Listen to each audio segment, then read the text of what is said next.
دلته یو دکاندار دی نوم یې نه علم هغه ما ته یاره مفتی صاحب ما نوم ماله بیا خلک خفه کېږي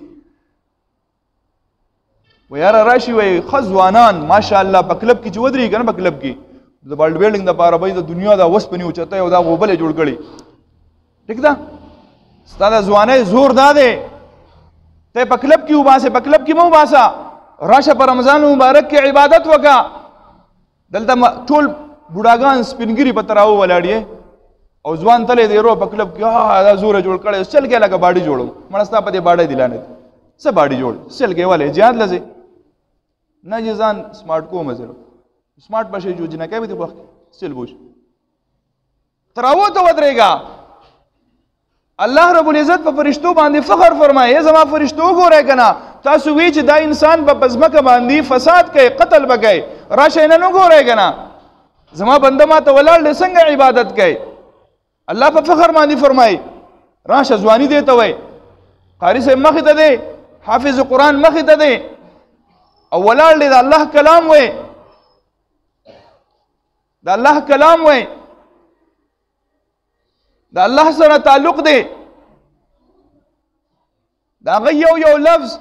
هغه داسې دی چې د هغه ته د هغې اجر و ثواب میلاویږي دی چې څونه ټیم ولاړ دی د ده دا وجود چې څومره وزن دی د دې د وزن مطابق دته د سونې صدقې اجر او ثواب میلاویږي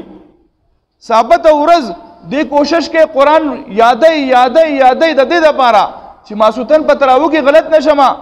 ثابت ورځ په دې کې تېرېږي شپه په دې کې تېرېږي او ته د دې ځای نه چې کوم دی لاړ شي او په کلب کې لګیا یې او دا باډي بلډینګونه دې شروع کړي دي د څه دپاره د دې دپاره چې یاره زه چې کوم دی ډېر لوی ځوان یم نه ستا ځواني دا ده راشه ته چې کله دکاندار له ورشې او دکاندار ته وی چې یاره یخ سټینګ راکا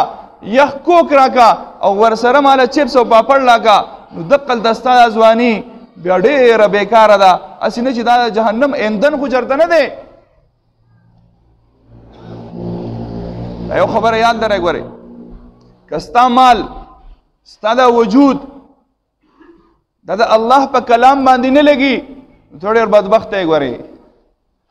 ته ډېر زیات بدبخته یې هسې نه چې ته د خپل وجود تیارې د جهنم د اور دپاره هسې نه چې ته د خپل وجود تیارې د جهنم د اور دپاره